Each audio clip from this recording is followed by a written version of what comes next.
Welcome to my insanity. Welcome to the bane of my existence.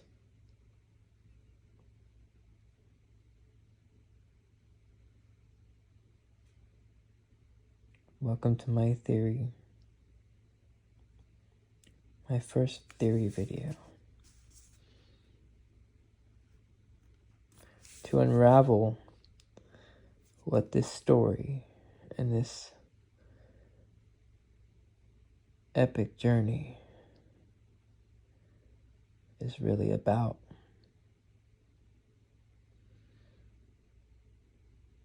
So welcome to my insanity.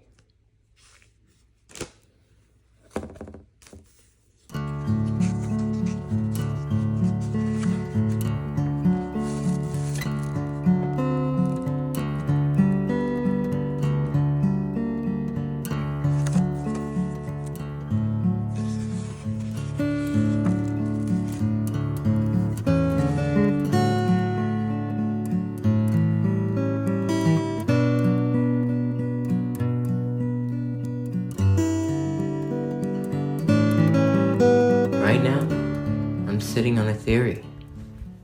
Not a clickbait, tinfoil hat, cringy diatribe. And not based on your run-of-the-mill, it was America all along, or Melina is the glow my queen POS. It's a theory based on my frenetic love-hate addiction to Elden Ring. And that means you have an invitation to my insanity. This theory, I searched it. I looked if anyone had said this. And it's mostly posed as a question. I mean, the story begs the question, but I didn't find a fleshed out theory about it. Doesn't mean someone hasn't made one. It only means I didn't find it.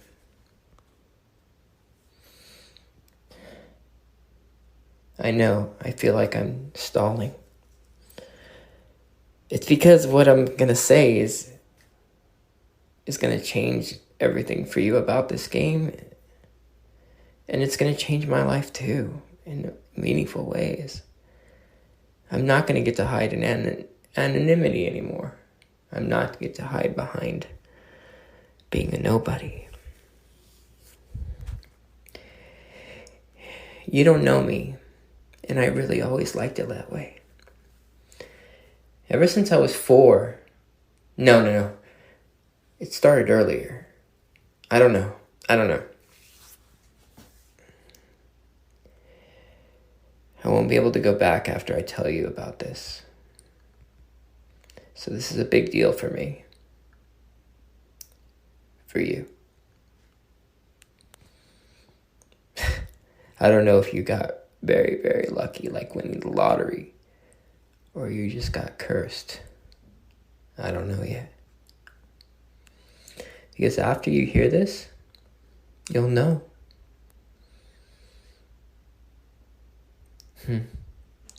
Maybe you can back out now.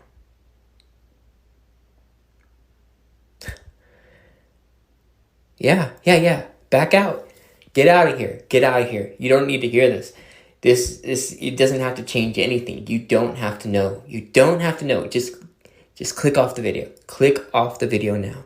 Just get the fuck out of here. Get the fuck out of here. I'm serious. Get out. Go and don't look back.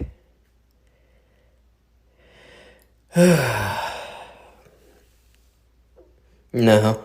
Yeah, it's too late. You've already invested in some time in a mystery you have no clue about yet. Not only is there no way you're leaving, it's impossible now. You have to see this through. You and I, for better or worse, are now stuck together. Okay, so let's go forward. Together, like family. Sorry, the game makes you kind of insane. Those who know, right? I don't have to explain that, right? Rykard. Why did I do that? I wanted to trust my audience to have like intelligence to do this, and then shit. Somebody's coming from downstairs. I have to do this secretly.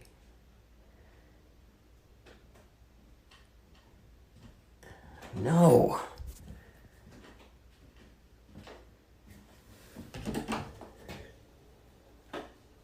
Oh, okay. Okay, it's just man getting something from the kitchen. It's okay. Now somebody else is coming down? What is going on? I can't do the video like this. Sorry, I'm back. I'm sorry. We got interrupted. And some time's passed, but no time has passed for me. The script says, fuck, I'm stalling, but I'm not stalling. Fuck this script. Like, we're going off the script. Okay, no, not gonna fuck, I'm stalling big side, but we're on this weird secondary journey off the script. If I followed the script, you'd be on this journey, and now we're on a meta journey because the script got it. Well, whatever. Okay, we're in universe 45 now. Okay, whatever. This is not how I imagined this going. I mean, I was just beginning to accept that I'm just like everyone else. I'm not special. I'm not. Fuck you. I'm not. Like, I get into my head. Oh God, why did this come to me? I must be special. Fuck you. No, you're not, because the universe slams you right after that. So I'm not gonna think that. You're not gonna trick me this time, universe. The main character, the lowly, unrenowned, tarnished, the hero that puts the demigods to rest from their monstrous forms, from their mad taint brought by the power of the Elden Ring shards. The most obvious character in the story, the one that always was going to make things right, the one that ended a war with friendship.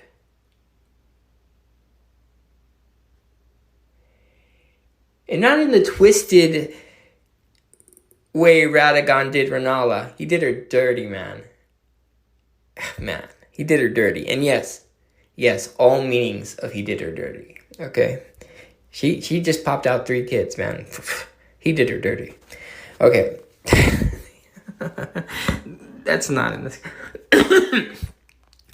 The unrenowned tarnished. And unrenowned, by the way, just means they're not linked to any lord or war in the shattering. You know, they don't know who they are. That's what it means. Unrenowned tarnished. The child America, although technically everyone that was reborn through Earthtree burial is a child America, so that phrase extends to everybody in the lands between. You realize that everybody can be grafted, that everybody has that shaman ability in them because they went through Earthtree burial and they have a piece of America in them. It all makes sense. This savior is none other than Godwin the Golden. Did you see that one coming? Godwin the Golden.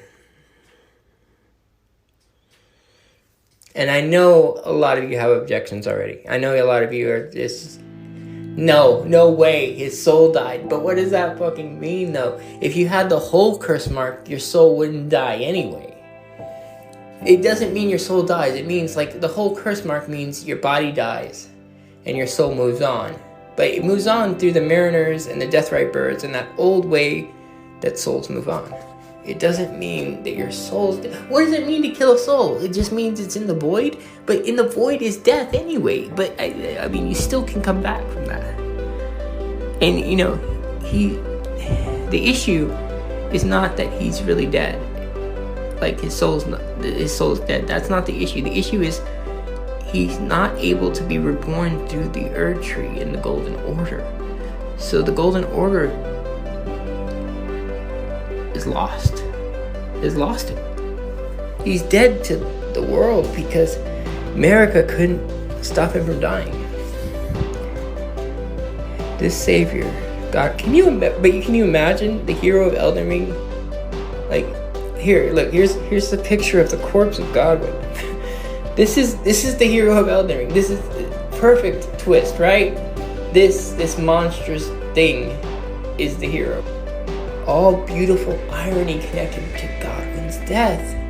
Because she was becoming the little hound of the Golden Order as Radagon. She was becoming that, and Marika disappeared. And they were like, but she really wasn't gone. She just became Radagon.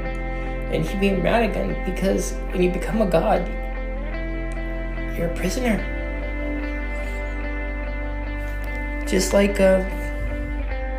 Trina said, don't let Mikola become a god. It will be his prison. Kill Mikola. That broke my heart. She loves him so much.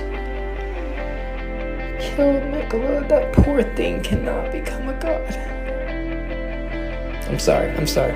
That's not even in the script.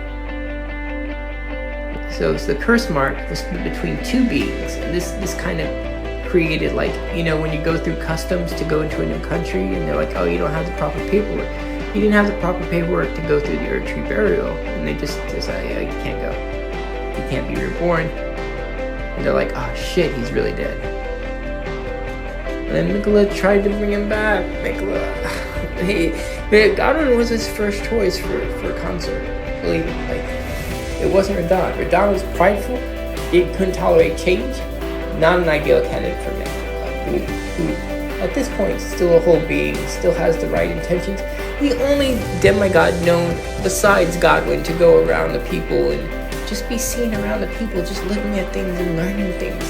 Mikola and Trina's Lily are everywhere. Well, I'm not kidding. You'll find them in the most obscure places, and that's telling you, that's the game language telling you that Mikola was here and he was looking at this. And when Trina's Lily is there, it's saying not only was Mikola here, but he felt compassion for the situation. This is where Mikola was compassionate. Here's what Melina says, and it's so strange what Melina says.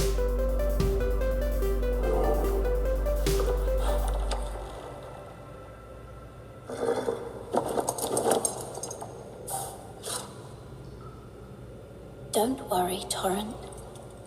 Fortune is on his side.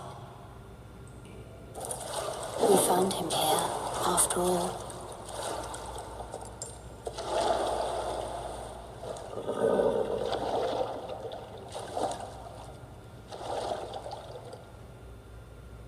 One of his kind is sure to seek the Elden Ring.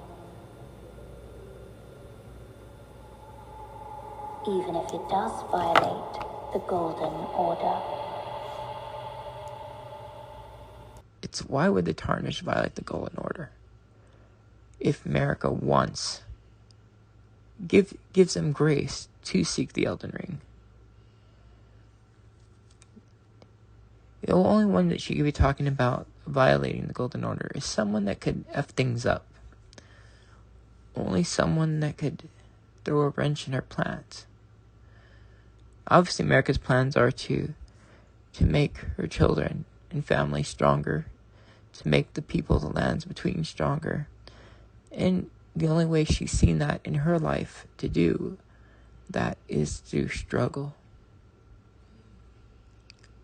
She's seen the power of the shards given to her children has made them go to war with each other and all weaker as people.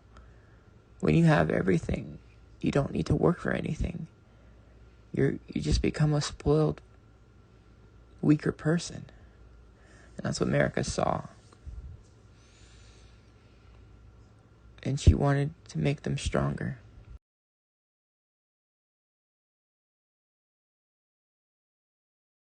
This is weird.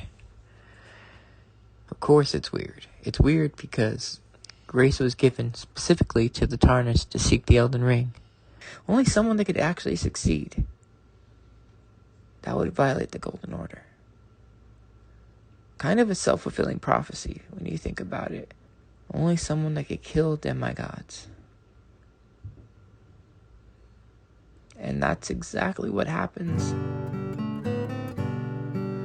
when Godwin the Golden returns.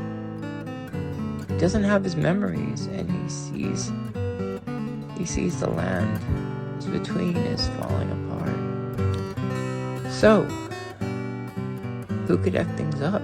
The only one in Elden Ring history as far we know of, to actually stop the war with the dragons by becoming friends.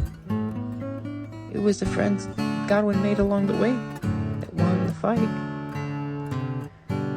By the way, Godric is from Godwin's line. That's why he has a diluted lineage, because Godwin and Fortisax, I don't want to be demonetized for that. Godwin and Fortisax, they were close, Godwin and Fortisax. He is a diluted heir of Godfrey. Godfrey through Godwin. Godwin and Fortisax have a lineage. We don't know how many people are in between there, because that was a long, long time ago. So now you know about Godric and why his line is diluted. But what you don't know is what purpose Rodrigo has in the story. It's not exactly the same story as America, but it's a story of basically what happened to America coming to the lands between. You can look at Rodrigo as a young America, and that maybe a Hornset, not a misbegotten, which are misbegotten now in the lands between, took her under his wing and taught her how to spirit weave. And that's what that's showing, that when you take Rodrigo under his wing, teach her how to spirit weave, teach her how to clean with spirits, and then he says, like, she's just the best. But he also mentions that he knew America. He knew America, and he's terrified of her. So, but it's also kind of America keeping him prisoner. So there's all this that Rodrigo is not exactly America, but it kind of shows her basic story coming between. And that's the purpose of the NPCs. They kind of show you an added, in look of the characters. And they each are linked to a character in the story. A character when they were younger, a character of how they feel, or a character of what they lost. Like Millicent is what Melina should have been, which is what Melina should have done. Millicent just goes like, you know what? The person I am is far more important than how long I live or the life of after I sacrifice who I am and my morals. You know what is very, very, very cool about the story is that Miquella basically has the same choice. They have opposite ailments, but the answer to it would be the same. As the power they can gain is not worth what they lose. Part of the being, they're one being. In the circular part of the being, the circle. So in the Vitruvian man, there's a square part, the circular part. One's the spiritual side, the soul side, the mind, and the other side is the physical body, or the bestial or otherwise nature. The bestial nature is the squared part of the virtues. And that's why when you see their statues, Marika will have circular patterns behind her, and Radigan will have square patterns behind him. And that's why that is. They're showing you this is the same person, two aspects of the same person. So when Marika lost all the things she had to become a god, she became a prisoner, which is what Trina will tell you will happen to Miquella too. But fortunately, she was more a mother, and that's where she learned loss is what makes us grow. And there's a whole thing, the greater will, like the Elden Beast is literally formed by the greater will, which is in astronomy called the great attractor, and that's the forces or gravity that pulls the Lankia and the Perseus Pisces superclusters into place. They don't know if it's gravity. They don't know what does it, but those are what makes up superclusters of the stars in the Milky Way, and that's where all life comes from. Really, the starlight, the stars in the sky.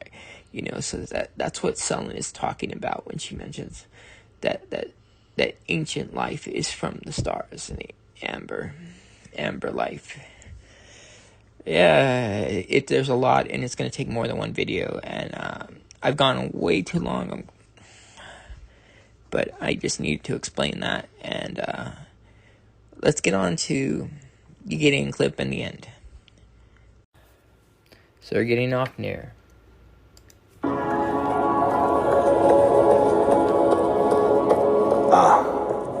I knew you'd come to stand before the Elden Ring, to become Elden Lord.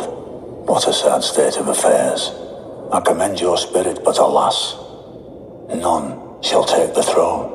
Queen Marika has high hopes for us, that we continue to struggle unto eternity. And my fellow, you fought well until now.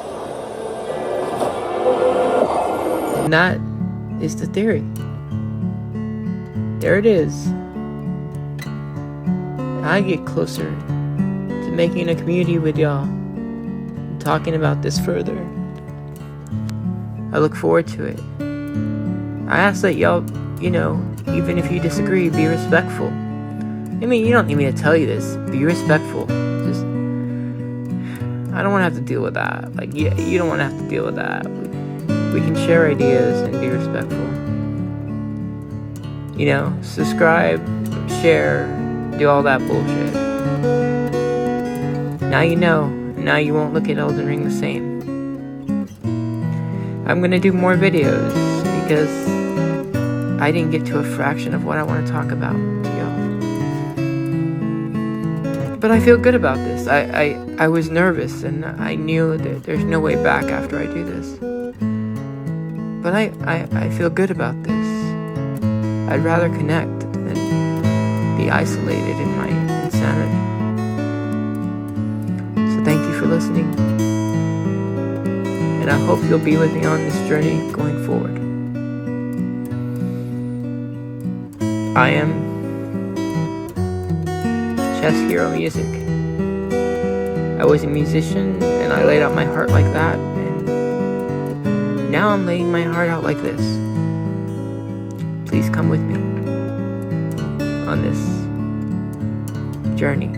I can't promise you anything, and I don't know where it leads. But I know now it'll be worth it. Thank you.